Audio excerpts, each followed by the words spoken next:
যাদেরকে এই ছবিতে দেখতে পাচ্ছি তারা হলেন ফেরিওয়ালা।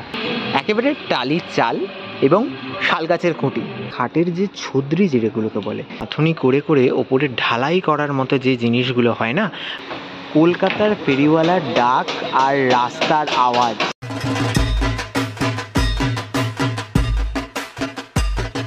দেখতে দেখতে বাঙালির প্রাণের উৎসব একেবারে দোরগোড়ায়। আর সত্যি কথা বলতে দুর্গাপূজায় যদি থিমের প্রাচুর্য বলতে হয় তাহলে কিন্তু সাউথ কলকাতার নাম প্রথমেই আমাদের সকলের মুখে চলে আসে। আর সাউথ কলকাতা মানেই এই চেতলা এরিয়া আমাদের সকলের সবচেয়ে জনপ্রিয় এবং সবচেয়ে চমকের জায়গা।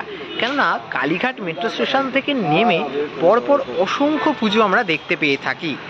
এর মধ্যে যেমন বাদামতলা, ছেষট্টি বলে এইগুলো তো রয়েছে, তার সাথে সাথে চেতলা বা আলিপুর এই জায়গাগুলিতে কিন্তু অনেকগুলো পুজো রয়েছে। তার মধ্যে অন্যতম খ্যাতনামা যদি বলি আলিপুর ৭৮ পল্লী, যেটির nearest metro station Jatin Das park কিংবা কালীঘাট মেট্রো স্টেশন। এই যে কোনো একটি থেকে আলিপুর ৭৮ পল্লীতে খুব সহজেই চলে আসা যায়। আলিপুর ৭৮ পল্লীর প্রত্যেক বছর আমাদের নতুন নতুন চমক দিয়ে থাকে। এবছরে তাদের কী চমক রয়েছে, প্রস্তুতির কাজই বা কতদূর এগিয়েছে, সবটা জানাবো আজকের এই ভিডিওতে। একদম আলিপুর ৭৮ পল্লীর সামনেটাতেই রয়েছি, তো চলো একদম আলিপুর ৭৮ পল্লীর মণ্ডপের প্রস্তুতি ঘুরে দেখাই। চলে এসেছি একেবারে আলিপুর ৭৮ পল্লীর যে পুজো প্রাঙ্গণ। এই যে সরু গলি, এতটা ছোট স্পেসের মধ্যে কিন্তু প্রত্যেকবার আলিপুর ৭৮ পল্লী পুজো করে থাকে। আর বাইরে থেকে যেটা দেখতে পাচ্ছি, এবছরের যে মণ্ডপ নির্মাণে বেসিক্যালি যে টিনের কাজ করা হয়েছে এবং বাড়ির মতো কিছু স্ট্রাকচার করা হয়েছে।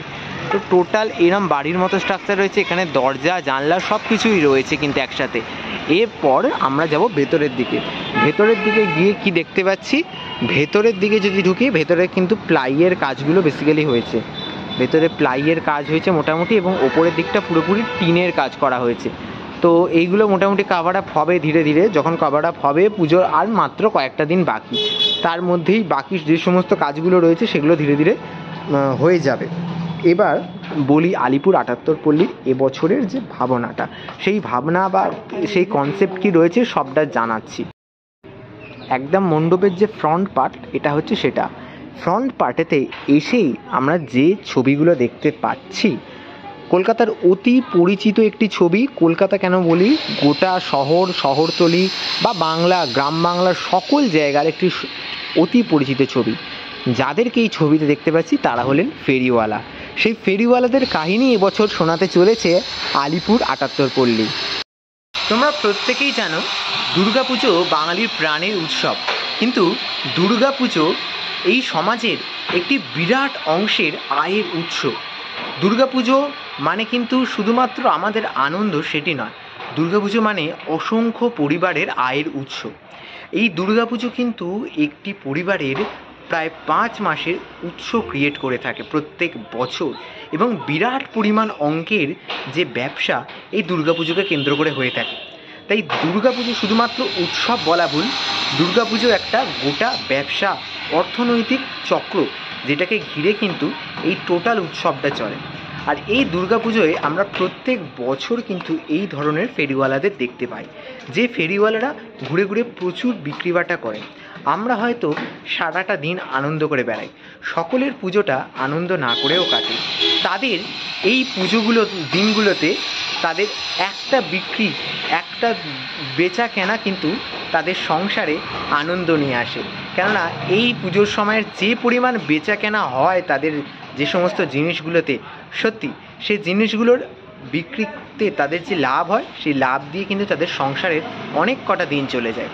তাই দুর্গাপুজোর সাথে এই ফেরিওয়ালাদের সম্পর্ক কিন্তু একটা নিদারুণ বলা চলে। আর সেই ফেরিওয়ালাদের নিয়ে এবছরের যে আলিপুর ৭৮ পল্লী, তাদের কাহিনী শোনাতে চলেছে, তাদের এবছরের ভাবনা, ফেরি কথা। আলিপুর ৭৮ পল্লীর এবছরের এই ভাবনা সত্যি অসাধারণ একটা উপস্থাপনা হতে চলেছে, সেটাই তোমাদের জানাচ্ছিলাম এবং দেখাচ্ছিলাম। মণ্ডপের ভেতরে যদি একদম প্রবেশ করে যাই, মণ্ডপের ভেতরে প্রবেশ করেই যেটা প্রাথমিকভাবে আমি দেখতে পাচ্ছি, একেবারে টালির চাল এবং শালগাছের খুঁটি, এইটা দিয়ে একটি বাড়ির মতো বা দোকানের মতোই যদি বলে থাকি, এরকম একটি কিন্তু স্ট্রাকচার করা হয়েছে। আচ্ছা, মণ্ডপের ঠিক এই পাশে দেখতে পাচ্ছি কালী ঠাকুরের একটি ছবি আঁকা হয়েছে এবং কালীঘাটের কালীর আদলেই কিন্তু এই ছবিটি আঁকা হয়েছে। এখান থেকে দেখা যাচ্ছে না, অল্প অল্প দেখা যাচ্ছে। ঠিক বিল্ডিংগুলো যে পাশে রয়েছে এই আলিপুর ৭৮ পল্লী, সেই বিল্ডিংগুলোকেও কিন্তু এই মণ্ডপের অংশ হিসেবে গড়ে তোলা হয়েছে এবছর। এই যে পথ, এই পথ অতিক্রম করে ধীরে ধীরে মণ্ডপের দিকে যদি এগোই, আমরা মূল মণ্ডপের দিকে যদি এগোই, তাহলে এইবার আমরা যেটি দেখতে পাচ্ছি সেটি হচ্ছে আমরা যে খাট, ঘরে যে বড় বড় খাট যেগুলো যে ব্যবহার করে থাকি, সেই খাটের যে ছদ্রি যেগুলোকে বলে, সেইগুলোকে কিন্তু এখানে পার্ট পার্ট ওয়াইজ কিন্তু সাজানো হয়েছে। এই খাটের ছদ্রি বা সোফার যে ব্যাকগ্রাউন্ডে যেগুলো ব্যবহৃত হয় সেইগুলো কিন্তু এখানে রয়েছে। তার সাথে কয়েকটি সিঁড়ি মতো লাগানো রয়েছে, যেগুলো কিন্তু এরকম বাড়ির মতো যে স্ট্রাকচারগুলো করা হয়েছে তার সাথে পুরোপুরি কানেক্টেড রয়েছে এগুলো। এবং এইখানে যাদের ছবি রয়েছে তারাও কিন্তু ফেরিওয়ালা। সেই ফেরিওয়ালাদের ছবি কিন্তু এই চিত্র মাধ্যমে উঠে এসেছে এই আলিপুর ৭৮ পল্লীর মণ্ডপে। এবার ঠিক এই দিকের পার্টটা দেখাই। এই দিকের পার্টটাতে কিন্তু যেটা দেখতে পাচ্ছি, এরকম সিঁড়ির মতো বেশ কিছু অংশ রয়েছে এবং তার সাথে সাথে ইঁটকে গাঁথনি করে করে ওপরে ঢালাই করার মতো যে জিনিসগুলো হয় না, যখন যে কোনো বাড়ি যখন নির্মিত হয় তখন যে ঢালাইয়ের প্রসেসটা থাকে সেইটা। আর আমি যেটা একটা প্রাথমিক আন্দাজে বলতে পারি, এখানে একটা টালির চালের বাড়ি ছিল, সেখান থেকে কিন্তু এটা পরিবর্তন হতে হতে একটি ঢালাই হচ্ছে এবং তারপর একটি পাকা বাড়ি দেখতে পাচ্ছি। একদম পুরোপুরি একটা ট্রান্সফরমেশন কিন্তু এই প্যান্ডেলে রয়েছে এই পার্টটাতে। আর এই ট্রান্সফরমেশন হতে হতে একদম সামনে রয়েছে মাতৃপ্রতিমার মূল মণ্ডপ। আলিপুর ৭৮ পল্লীর এবছরের ভাবনা ফেরিওয়ালা, আর সেই ফেরিওয়ালাকে কেন্দ্র করে এবছরের যে মণ্ডপ সেজেছে কলকাতার ফেরিওয়ালার ডাক আর রাস্তার আওয়াজ, রামপ্রসাদ গুপ্ত। তো এই বইটা দিয়ে কিন্তু মণ্ডপের একটি পার্ট সাজানো হয়েছে এবছর। তাহলে আজকের এই ভিডিওতে তোমাদের সাথে শেয়ার করে নিলাম আলিপুর এলাকার অন্যতম বিখ্যাত পুজো আলিপুর ৭৮ পল্লীর এবছরের যে পুজো প্রস্তুতি সেটি কিভাবে চলছে।